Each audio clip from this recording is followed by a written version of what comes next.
Welcome to the Stronger Than Steel podcast with your host, Austin Davidson and John Keir, talking Steelers all the time. Now, here's Austin and John. Hello and welcome back to the Stronger Than Steel podcast. My name is John Keir, and joining me, as always, is my co-host, Austin Davidson. Heyo. It's Season 3, Episode 29, August 28th, 2018. We are 1 week away from getting through to the NFL regular season. This past week, the most important preseason game, the annual dress rehearsal game, if you will, was played by all 32 NFL teams. The Steelers took on the Tennessee Titans this year and came away with a victory 16-6 over the Titans.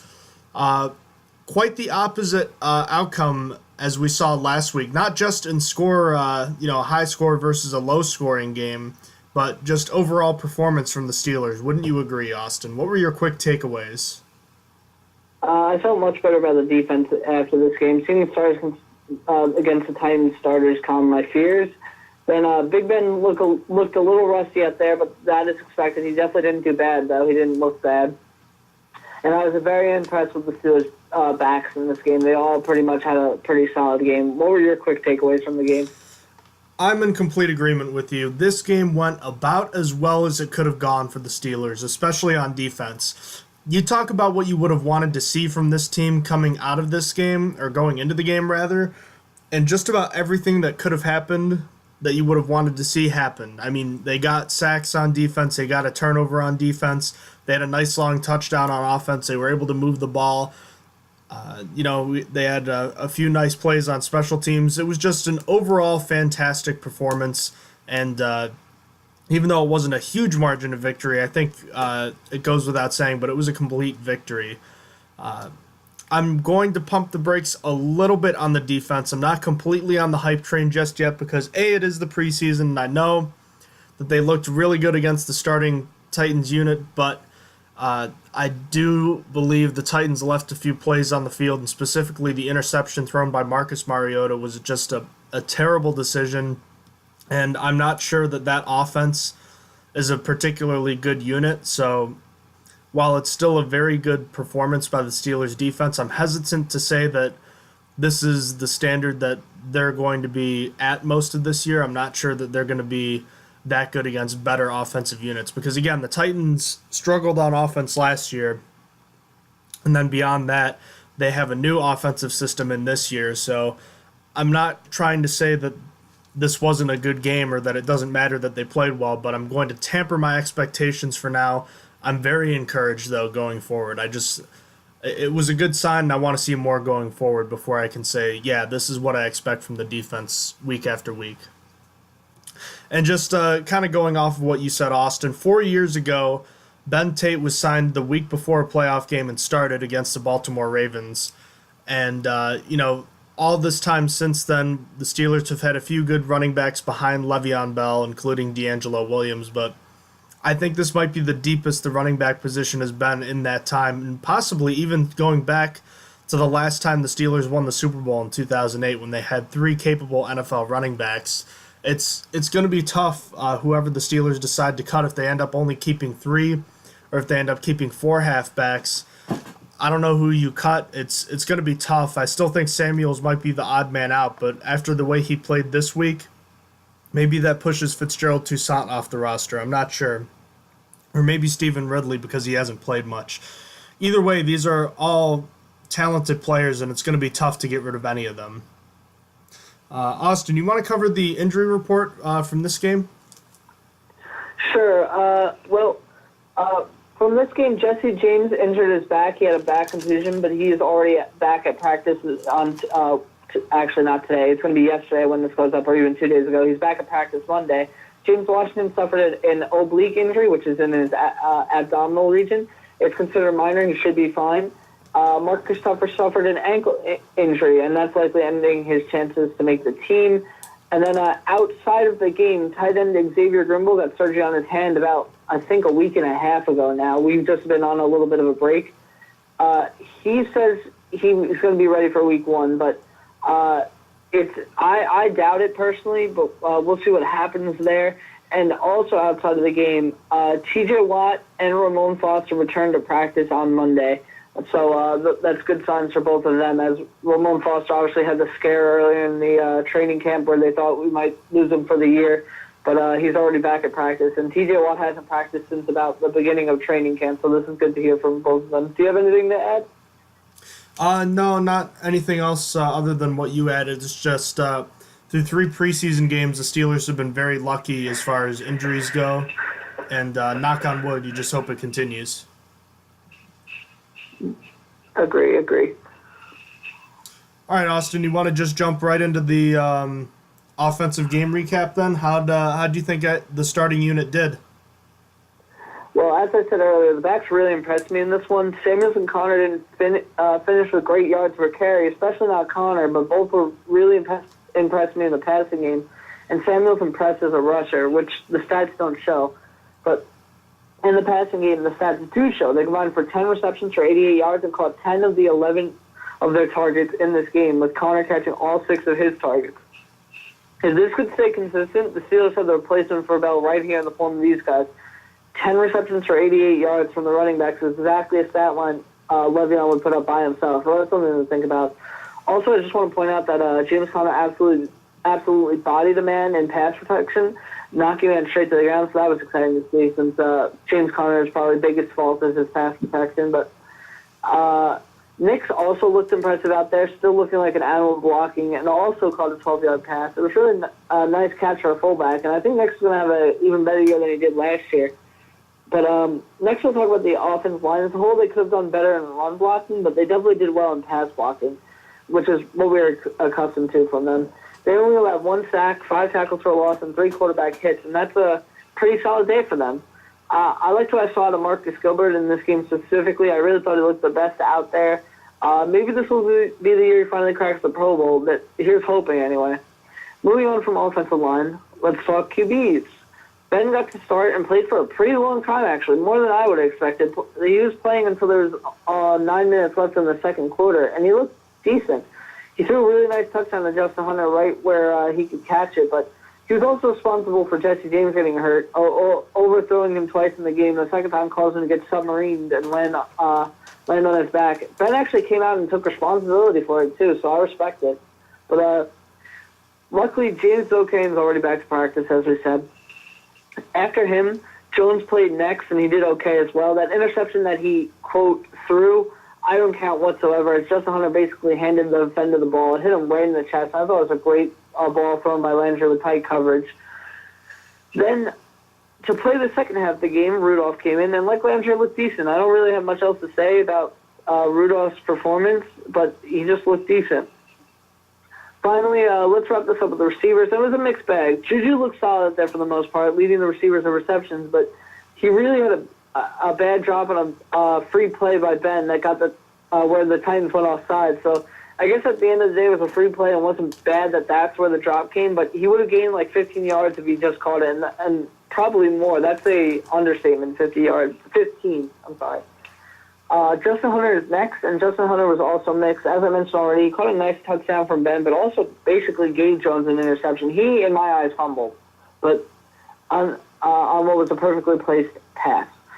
Then there was finally a Quadri Henderson sighting on offense, finally doing his trademark end-around and gaining 12 yards. Unfortunately, I think it's too late for him to make the roster, and that one catch is definitely not going to do it. But then Trey Griffey and Tevin Jones both had a lackluster catch each, and unfortunately, James Washington and Damone Patterson didn't catch either of their 2 targets in this game. But that wraps up offense for me. What do you have to say about the offense coming out of this game? Well, there's quite a lot to say, and I'll kind of go through my thoughts, and then I'll kind of try to sum everything up. Starting on offense, the main contributors that weren't playing in this game were no Vance McDonald, no Antonio Brown, and no Ramon Foster. You covered this already, but it was pretty good pass protection by the offensive line, specifically the first team. Ben Roethlisberger only got hit 1 time, I believe, and he got time to distribute the ball as he pleased. And one guy that got some passes thrown his way was James Conner. He's clearly not the receiver Le'Veon Bell is, but I don't really think any running back besides I wouldn't even say Todd Gurley because Gurley catches mostly screen passes. Nobody's as good of a route runner as a running back than Bell is, and Connor isn't as good, but he showed that he's effective enough at it to be someone that can be counted on every now and then to do it, and that's very good to see. The ground game itself was a different story for Connor. There wasn't a lot of room. He made the most of it, but the Titans are more of a run-stopping defense anyways, so I think it's kind of expected that they weren't going to be able to get much on the ground anyways. Ben Roethlisberger was a little rusty, but he made some nice plays, including a nice drawn offsides plays on the hard count that we have become accustomed to seeing from him. He did miss some throws like you were talking about. The end of the first drive, I don't know if you got to see this, Roethlisberger was upset that Mike Tomlin called on the punt team, and he later waved the punt team off as they went for a fourth down conversion that they didn't get. The first drive, though, I'm not sure why the Steelers are punting there. Do you really think the Steelers should have punted there? Because I think this would have been a good opportunity, a good high-stakes situation, try to convert on fourth down in that kind of a territory. Do you know the play I'm talking about? Yeah, I do. I thought they should have done it too, but I mean, I guess I just don't want anyone getting hurt on a play that's not necessary. It's preseason, but I feel like it's an experience that you should still. I mean, it was the starters in there, so they don't really need the experience. It's kind of a rough decision, you know. Like, what's the point of trying to get an extra play in when it's just a preseason game with the starters? I mean, if it was the backups, yeah, sure. But I feel like it was mostly starters out there at that point. That's probably why they didn't do it.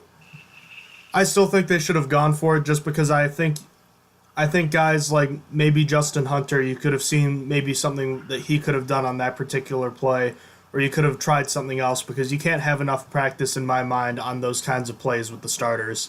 You have plenty of time to practice punting with Jordan Berry and Matt Weil as you were able to see later in the game. That's just my personal opinion, but elsewhere, we got to see more use of the no-huddle from Ben Roethlisberger, and Landry Jones ran it too. Obviously, they ran it effectively because they know the offense. I know Juju had a pretty solid game as far as the stats go, but he left some plays on the field. He had 2 drops. The one you mentioned before on the offsides play that would have easily been 15 yards, probably closer to 20 or 30. And then he dropped a pass on, I believe it was fourth down. I think, yeah.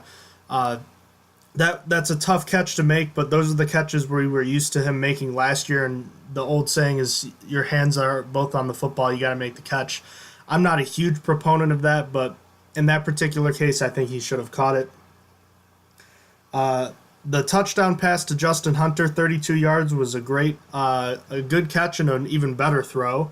You mentioned James Conner on the chip block. Jesse James had a couple nice grabs, but you mentioned it cost him with an injury.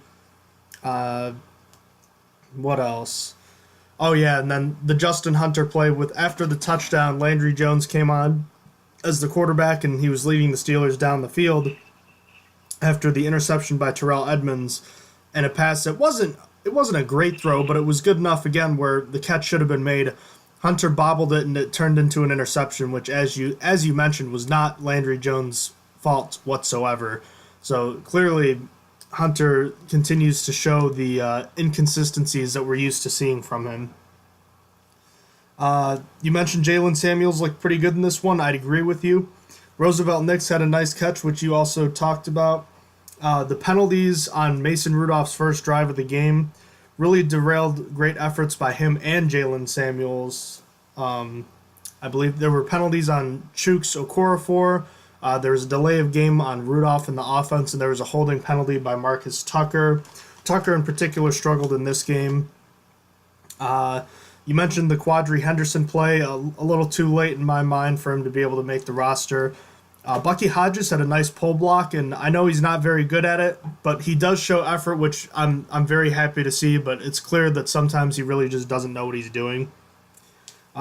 Just overall, a pretty solid game, some rust, and obviously only 16 points. That's not a lot to write home about, but there were some pretty good positives to take out of this one. Mason Rudolph also had a nice bounce-back performance in this one, so I guess all in all, pretty much what you would have wanted from the offense. It wasn't as great as the defense, though, Austin, which is, let's talk about how the script was flipped from last week, where all we could talk about was the problems with the defense, and now here we are a week later, everything seems to be the other way.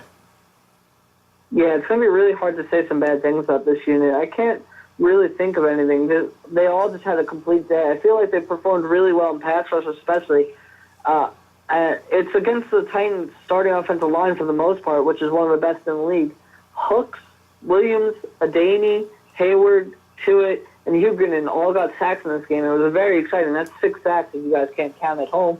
And not only were they good there, though, they were disruptive behind the line, getting 11 tackles for a loss and 10 quarterback hits. They were really just a wrecking force in this game, especially Tuitt. Tuitt was getting pressure after pressure and he even got a sack, as I said. I'm just ecstatic. I can't really hold the excitement because I was feeling really bad about the defense. But seeing the starters play fix everything for now until they break down in the regular season, and then I remember, this is what normally happens. But there was one man playing with the starters that wasn't actually a starter and still looked fantastic and like he belonged there, and that's Matthew Thomas. He gets involved wherever he can, and John was sold on him last week. I am now sold on him this week. He's now making the roster. His spot is guaranteed in my eyes. I just realized you guys didn't get to hear that. Yes, our episode, one of our episodes got corrupted, but John was sold on him making the roster last week. I should add. I'm sorry. But hear me now. Thomas can end up being the starter for this team. Not game one, but by the end of the year, he can be in this spot. As I've said it like 4 times now, his athletic ability is as the same pedigree as Shazier's. He would fit in for him nice in that regard. He has the chance to win it over, especially with Bostic and Matakevich. Neither of them impressed in this preseason or offseason, really. And Matthew Thomas is just solely impressed. So he's got a good shot to maybe cut into their playing time at least by the end of the year. But he wasn't the only undrafted rookie that looked good. Ola Adaney also looks great out there and notched both a sack and a tackle for loss in this one. He has a pretty solid pass rush coming off the edge, and the Steelers might find it hard to cut him as well, as he's been performing so well this preseason with pass rushing. Continuing the praising of rookies, Terrell Edmonds was a beast in this game. At first, I thought his interception was lackluster, and his return was great. But after rewatching the interception, it was just a nice diving interception. In my mind, when I first saw it, I felt like Mariota forced it because he was under pressure, which he did. But in my mind, that took away from Edmonds' interception and didn't make it as nice. But it was just so good. And he used his athletic abilities to cut and stuff on the return. It was just a really nice return. He wasn't the only rookie to get his first interception, though. Marcus Allen finally got to see playing time after being injured in training camp. It made it count by getting the game-sealing interception in this one. So, all in all, really good day from this unit. I don't think I said one bad thing about them. I think they all had a solid day. I didn't really have much to complain about coming after the Packers demolition that happened to them. What do you think about the defense in this game? Well, you already covered it. It was quite the polar opposite from what we saw last week. A few big plays, if you will, meaning like intermediate plays that were 20 yards or more. I don't think there were many, just a few. But most of them came at the end of the game. The defense gave up 3 first downs in the first 2 quarters and 14 minutes of the third quarter, and that was all on the first drive. I mean, just all around, just fantastic football by the defense. And just starting out, Stephon Tuitt was fantastic. It kind of felt like the Browns game, the season opener from last year, where Tuitt blew up the first 2 or 3 plays before his unfortunate biceps injury. But he had fantastic pressure on the first play and got a sack on the second play. Should also mention the starting defense was without T.J. Watt, Morgan Burnett, and Mike Hilton, and Daniel McCullers, who was expected to be someone that plays at least a little bit on the defense, was also inactive for this one. You talked about the inside linebacker rotation. 4 guys saw time with the starting defense at inside linebacker. Vince Williams obviously is the main starter. Alongside of him, we saw a rotation between John Bostic and Matthew Thomas, and that was very interesting to see. Thomas got more playing time later with Medikevich and L.J. Fort. The rush defense was very good for the second week in a row, even more effective stopping the run this week. And yes, the Titans did leave some plays on the field like I was talking about, but the Steelers weren't burned, so that's okay. Tuitt's sack came against a Pro Bowl offensive tackle and Taylor Lewin, I believe is how you say his name, right? Just one more time? Taylor Lewin, the Titans offensive tackle? I thought it was Taylor Lewan, but I am not sure. You know what? That sounds right. Luan, I believe. But in any case, he's a very good offensive tackle. Just got paid a good amount of money to not let that happen to his quarterback. Another guy who got a sack was Vince Williams. We already know this, but he's at his absolute best when he's rushing the passer from up the middle. He's just a monster up there. Very nice weapon to have and a unique weapon on the defense, honestly. One thing that was kind of surprising, maybe not something that, I guess, you know what, just thinking about it, how many missed tackles do you recall seeing in this game? I don't remember seeing many at all. I don't, I can't even think of one, so I can't take a guess. In my mind, it's probably like 3 or 4, but I can't remember any, so. It was definitely less than 5 by the starting unit. And the starting unit played into the first drive of the second half. So I don't think it's coincidence that with that, the Steelers only gave up 3 first downs in the first 3 quarters. So that's very good to see.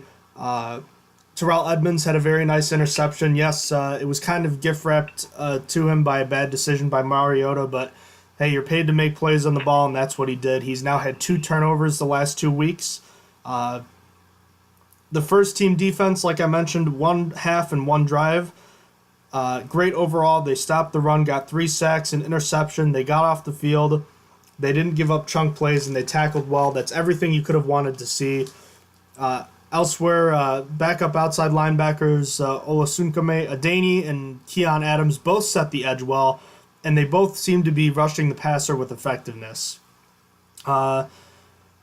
The first 30 plays, Austin, this stat should be the most telling of how well the Steelers' defense played.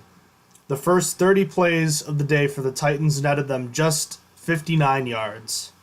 Incredible, wouldn't you say? Yeah, that's really good for the defense. Jeez, that's awesome. It took until the first play of the fourth quarter for the Titans to cross midfield, and they ended up scoring a touchdown. But even on the touchdown itself, I wouldn't say that it was necessarily at fault for anybody. It was more just a great play by Blaine Gabbert and the receiver who caught the touchdown. I don't remember his name. But, Anthony Ferkser. Anthony Ferkser. Oh, yeah, how could you forget? This is the man out of Harvard. They said it 4 times. Yeah, exactly. But yeah, Medikevich got beat to the inside, but he honestly had pretty good coverage on the play. He was right on top of him, and the pressure got to Gabbert, but he just kind of slung it, and the guy made the play. So, that'll happen sometimes. So, just even the guys who have struggled in training camp and practice or in the games lately, they did a great job. And Adeni, I know you mentioned I was sold on Matthew Thomas last week and now you are in this week. Well, this week I'm sold on Adeni making the roster. I think he is absolutely making the team now. I would be shocked if he doesn't. He just looks like an NFL ready linebacker. He rushes the passer effectively. I know it's against not the greatest competition, but he can rush the passer effectively. And just the way he sets the edge. There was one play I saw where he was just mano-a-mano on an offensive lineman. It might have been a tight end. And it was a toss play, and here comes a running back getting close to him, and he just throws the lineman out of the way and just basically sits the running back down and, boom, plays over. And it's wow. That I was very impressed by that play. It's going to be tough, but I hope the Steelers can find a way to keep Farrington Huguenin or Keon Adams, because I believe that's the last outside linebacker they're going to keep. If they can manage to keep both of them, I'd be very happy, because Huguenin looked good too. He had a sack of his own. You mentioned it. Matthew Thomas is all over the field. I don't know if he's going to be a starter this year, but I think it would be prudent for the Steelers to think about fast-tracking him to the starting lineup. based on how well he's playing. LJ Fort had a pick six that was taken away due to an official's, they blew the play dead. But it was a great effort by him, and he came on, I believe, the next play or 2 plays later to break up a 4th down pass that resulted in a turnover on downs. So good for him anyways, and he's a solid playmaker, and I'm glad that he's hopefully going to get a shot at making the team too. Levon Hooks had a nice sack. So 6 overall sacks for the defense. You mentioned Marcus Allen with his first interception, his first defensive playing time of the year. Look, for the defense, when you break it down, every single position group has more positives than negatives to say about it. I can't really think of many negatives at all, whereas last week, all you could think about were negatives. You had to really look hard to find positives. Now it's the other way around. And that's definitely a good sign. You have to think the coaching staff really whipped the players into shape this week, so that's very, very good to see. So the defense, a complete 180 from last week, and that's really good and encouraging going forward. Special teams. We've got an update as far as the roster goes when it comes to the special teams unit, but how did they look in this one? The special teams unit actually really impressed me. I usually don't have a lot to say about them, but the coverage team in this game did insane. They allowed the Titans to return nothing. One of the Titans punt returners, Deontay Burnett, lost 6 yards on 2 punt returns. Adoree Jackson, their starting returner, only got 5 on his one punt return. Then Cameron Batson did the best, getting 7 yards on 1 of his punt returns, the only one he had, actually. But just really good by the coverage team. And that's not even talking about kickoff.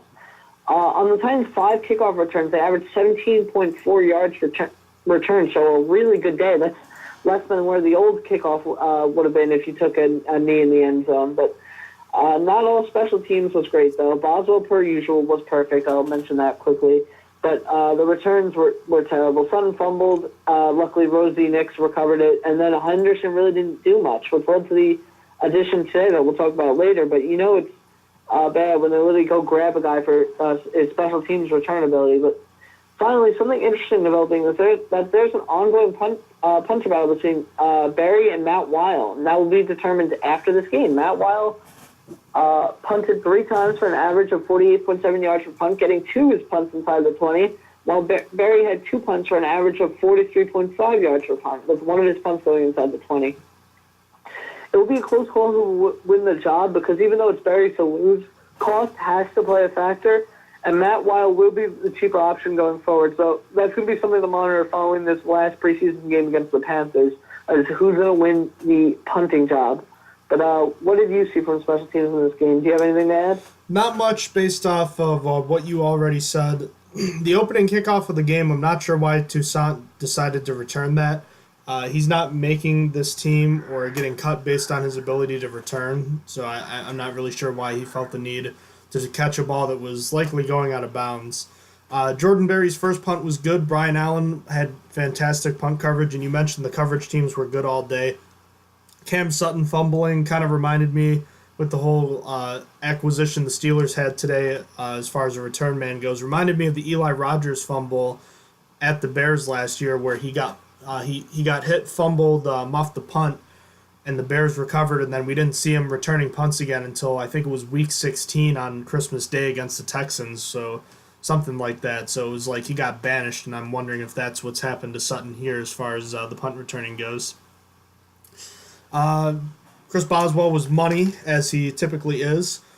You already covered it. The punting competition is far from over. I guess it's not really far from over, but there's still stuff to be determined. It's going to come right down to the wire. You'd have to think Barry still has the slight edge, but at the same time, it looks like Weil's been just slightly outperforming him. It looks like he's got a bit of a stronger leg, even though Barry's been typically doing better as far as pinning teams deep, but that's also partially stuff to do with the coverage too. So it's going to be interesting, and for a week where there's not going to be much going on, we'll actually be paying attention to the punters, which probably doesn't sound too exciting, but punting can be a very important part of an NFL team, and the Steelers haven't been very good at it for a while, but these are some guys that hopefully are going to be able to make a difference next year, depending on who's on the team this year. All right, so as far as who impressed and disappointed, give me your two winners for the Steelers this week.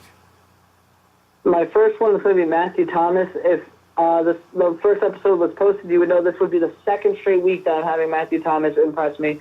He led the team in tackles and secured his position in the 53-man roster. He's just really impressive looking, especially in this preseason. But then my second is Jalen Samuels gets the nod from me. He really impressed me as a runner in this one, as I really didn't think he had it in him to be a solid rusher, but he did pretty good when he was rushing. Then he looked great in the passing game, and he should have had a touchdown in this one if it weren't for Marcus Tucker. Marcus Tucker holding on that one play, which wasn't even necessary, took away Jalen Samuels' touchdown. That was really nice, actually. But who impressed you in this game?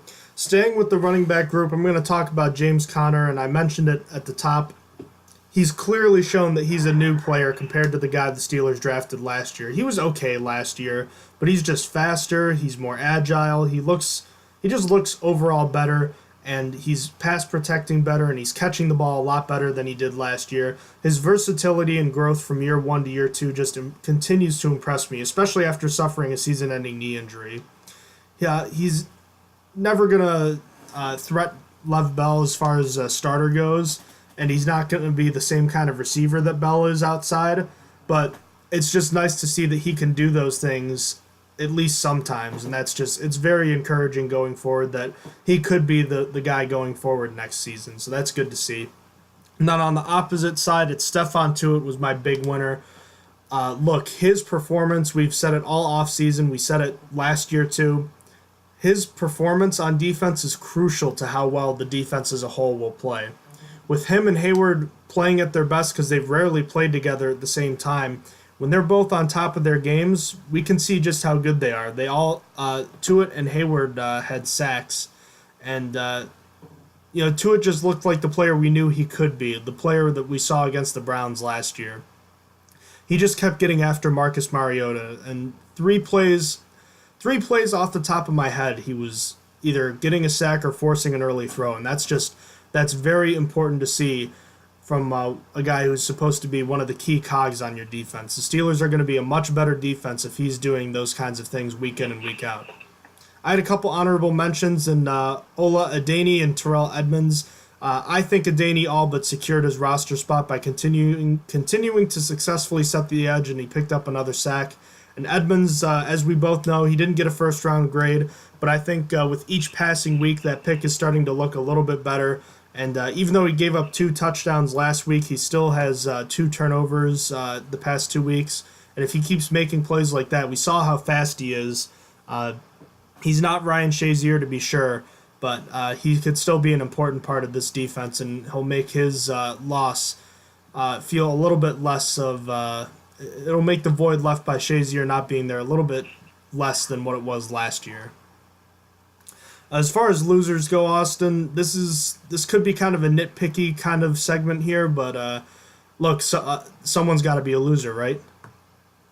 Yeah, for me it was Marcus Tucker. Marcus Tucker did bad in this game. He got a holding call that took back that great Jalen Samuels touchdown I told you about, and he didn't get targeted once. I also, before he got injured, don't think he recorded a tackle on special teams in this game. I could be wrong on that. I don't think he did.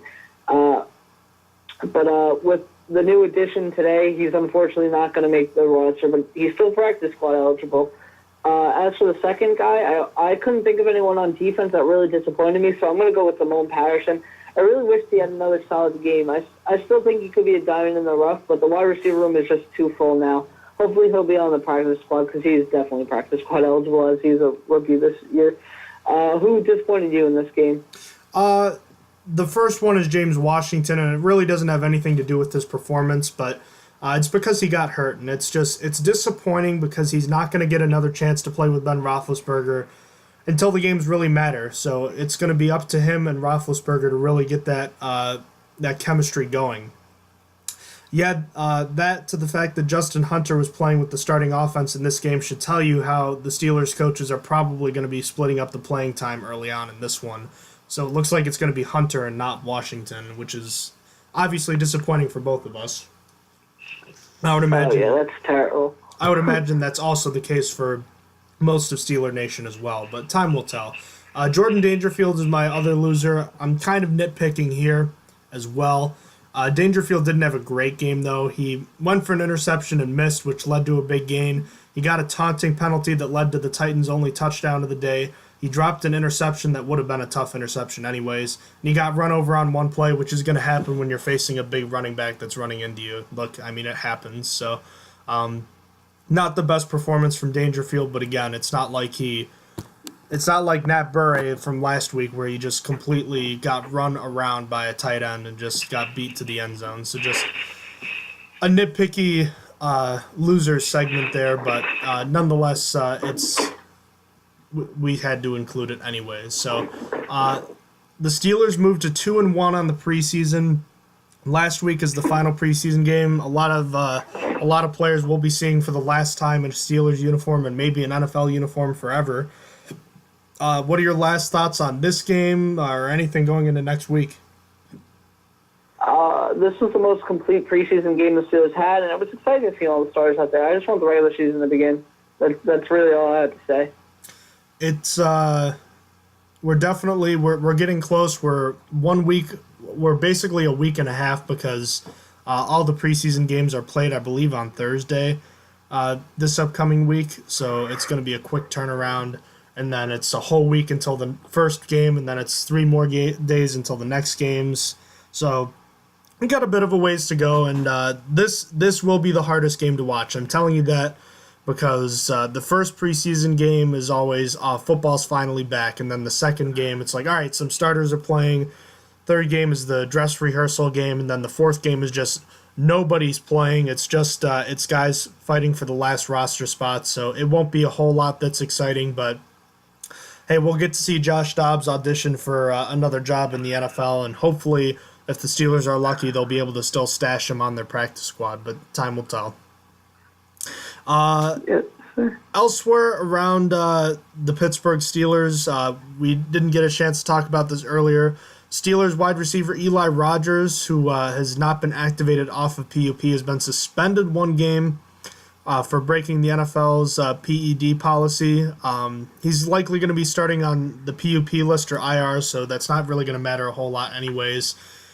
Look, a mistake by Rodgers, but I honestly think he was just probably trying to get back from injury faster anyways. Marcus Gilbert did the same thing last year, too. I agree. I just think he was just trying to get back faster from his injury. I don't have anything else to add. The Steelers made a couple of important signings. They re-signed Chris Boswell to a 5-year extension and linebacker Vince Williams to a 4-year deal. I believe both were around $20 million in total. So what did you think about both those players being signed?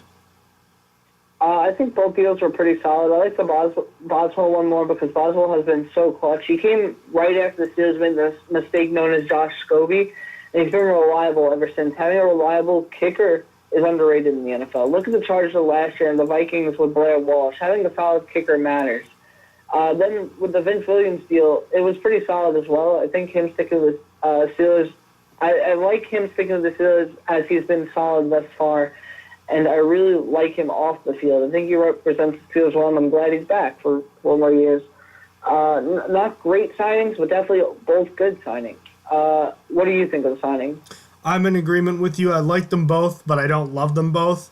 And it's probably not fair for me to say that just because I was scarred in the past with Jeff Reed because he was a guy that always seemed like a reliable kicker.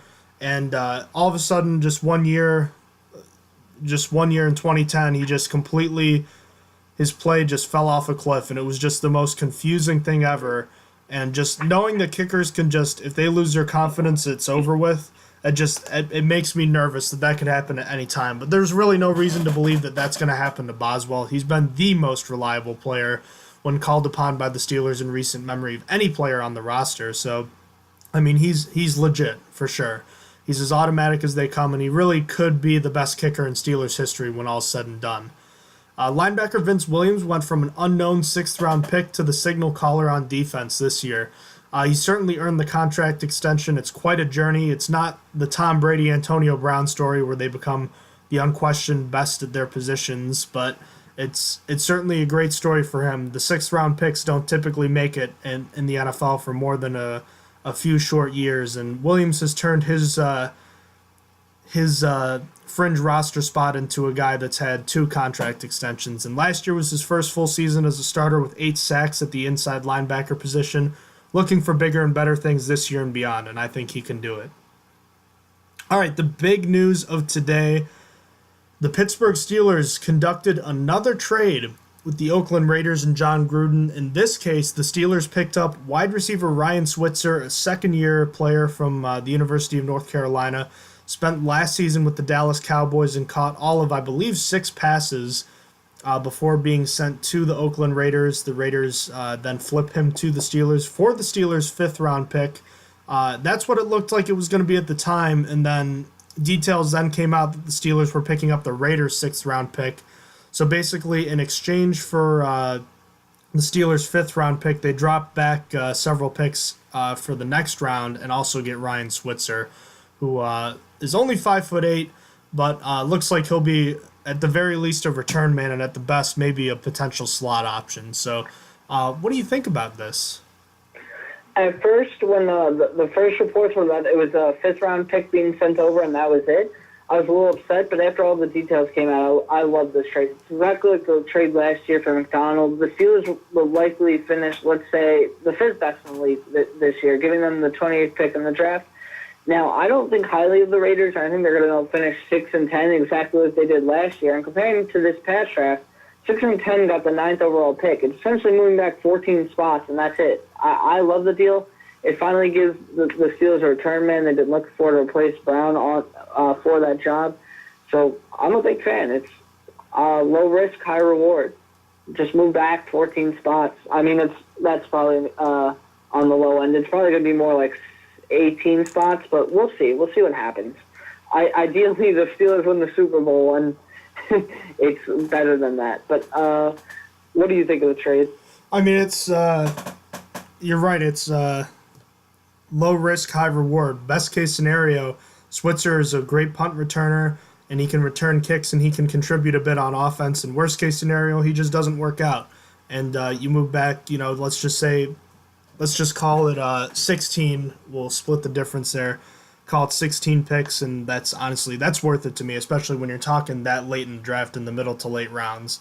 It's good for the Steelers to try to do something like this. I don't know if it's the last move they're going to try to make, but I think it was a smart one to make. But unfortunately for guys like Quadri Henderson, Damone Patterson, Trey Griffey, Marcus Tucker, this is probably pushing them off the roster. So I think we can now see what the wide receiver position is going to look like now. But I like the move. One move that the Ravens aren't going to like is that their cornerback Jimmy Smith was suspended 4 games by the NFL for violating the player's personal conduct policy, including emotionally abusive behavior to his former girlfriend. If the suspension stays at 4 games without an appeal, he will miss the game in Pittsburgh in Week 4, which I will be attending. That would be a huge loss because he hasn't shut down Antonio Brown per se, but he's one of the guys that has managed to have some success against Brown in recent memory. What would this loss mean for the Ravens game?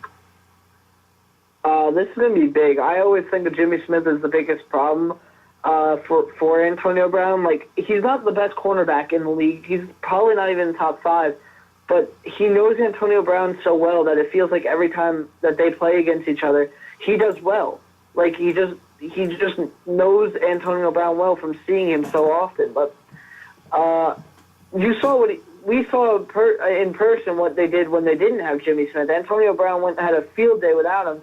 When earlier in the year he didn't have that good of a game when Jimmy Smith was still around, I believe. But it's a big loss for the Ravens for the first 4 games. He's a pretty solid cornerback, and again, for Game 4, he would have been such a big deal to have. I'm just hoping his suspension doesn't get reduced. Do you have anything to add? No, you're absolutely right regarding the 2 games against the Ravens. Last year, in Baltimore, the 26-9 win, 4 catches for 34 yards and 8.5 yards per clip on the catches.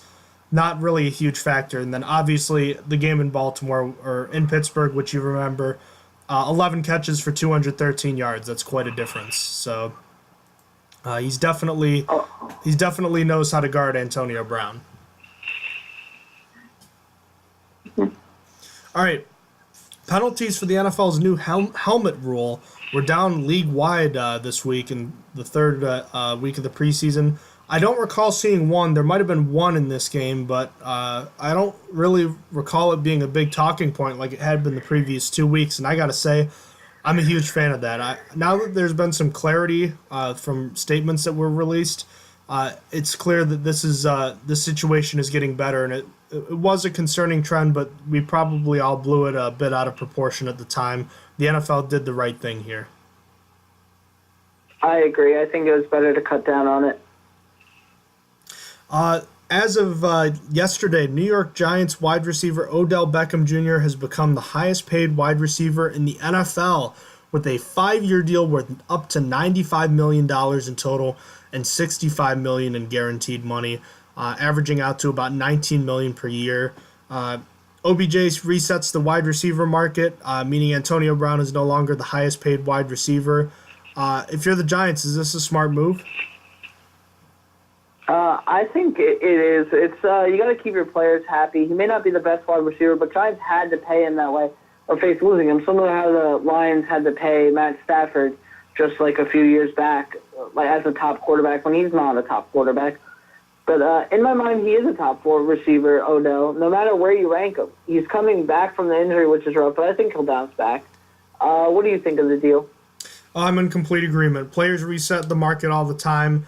And he was the next guy in line to do it. And he's certainly very capable, top 5, if not higher than that receiver as well.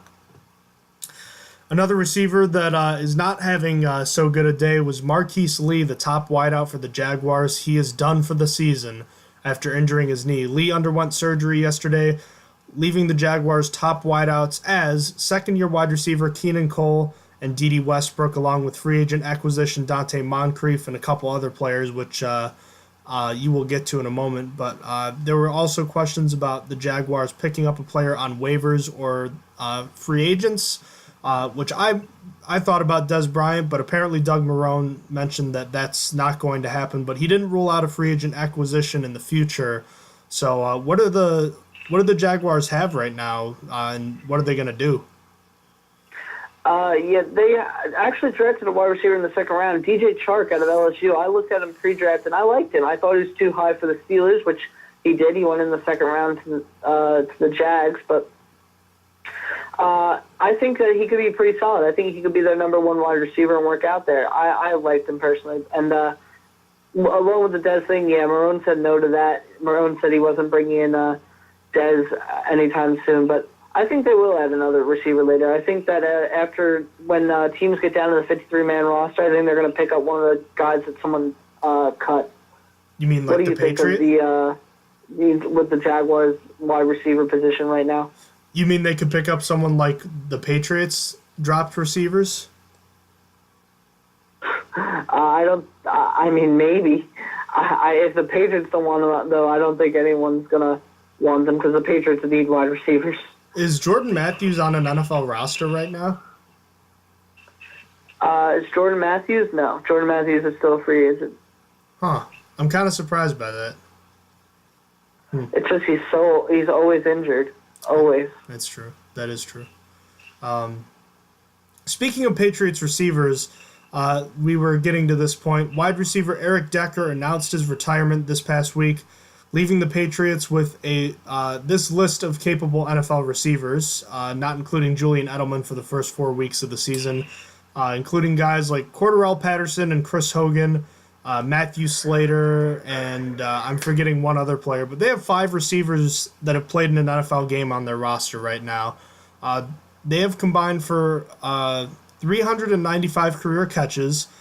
322 of them have come from Cordarrelle Patterson and Chris Hogan. That's not good. Matthew Slater has 1 career catch.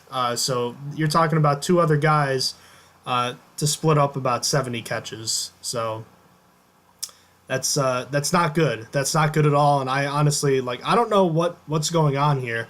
I mean, I'm sure they'll be okay, but at the same time, it's like, who are they going to throw to? Because you have to think Gronk is going to miss some games with injury, right? Yeah, probably. I mean, basically Gronk has to survive until week 4 when Julian Edelman comes back. Then Gronk can get hurt, and then Edelman can take over for a little bit, and then he can get hurt, and then Gronk can come back. That's what they got to hope for. Yeah, it is a mess over there as far as the receivers go. They'll be banking on some of their young players to come through for them. Some other news, Josh Gordon has returned to the Browns. He's been reinstated by the NFL. Des Bryant, who had been talking to the Browns about potentially signing there, did not sign a contract. He's still a free agent. Was it you that was telling me Josh Gordon might not be starting in week 1? Yes, it was. I wrote it down initially, and I just got rid of it because Hugh Jackson actually came out with a quote that said he will not be a starter week 1. But that could mean a load of things. That just means he won't be on on the field for the first play, and then he could basically play the rest of the game. That's what not being a starter means. I think he's going to play more than what Hugh Jackson made it sound like. It will be interesting to monitor that because obviously the Browns' first opponent is that of the Pittsburgh Steelers in week 1. Last bit of news to get to, unless we find something else. Safety George Iloka, who has been very good for the Bengals the last few years, was released in a salary cap saving move. He was signed by the Vikings and Mike Zimmer, so that makes that defense even better. So Jesse Bates is likely to take over as the starter in Cincinnati. I honestly still don't know why they made that decision. That seems kind of foolhardy to me, to be honest with you. It's the Bungles. They're called the Bungles for a reason. They're going to do bungly-like things. What's the likelihood the Browns have more wins than the Bengals this year? I think it's 50-50. The Bengals don't look good. I was just going to say 50-50. I could see it going either way. I'm not sold on the hype train that is the Browns yet, although I must say I'm a little concerned for the week 1 game just because I'm not too sure about how the defense is going to handle it. Because you think about it, I know that it's going to be a lot different this year, but week 1 against the Browns last year, you remember that game. The Steelers won 21-18. The offense was really flat all game. Antonio Brown was the only guy that really contributed all day long. The real reason the Steelers were able to win that game and the fact that they got sacks on defense and they got turnovers. I mean, the one thing about Tyrod Taylor, assuming he plays, that Deshaun Kaiser, did last year, the one thing that Taylor doesn't do that Kaiser did last year is Taylor doesn't really turn over the football. If the Browns don't turn over the football, I think they might win that game. So I am a little concerned. I'm not saying that it's the same two teams this year, but it'll be interesting to see how the Browns play with guys like Josh Gordon, Njoku, the former first-round pick, Landry, and the running back trio of Duke Johnson, Nick Chubb, and Carlos Hyde. I think it'll be a good game. But I still think the Steelers will win. I agree. I think that Tyrod Taylor isn't that good. I don't know if you heard that he wants to be called Tyrod Taylor now, but apparently that's the thing. I think that I agree with you that he is going to be he's not a turnover machine like Kaiser is. Tyrod Taylor's always been safe with the football. He keeps it safe. He really doesn't throw many interceptions at all. I think it's going to be another close game when it probably shouldn't be. Yeah, it'll be interesting to see for sure, but we will get to that episode in more detail in a couple weeks.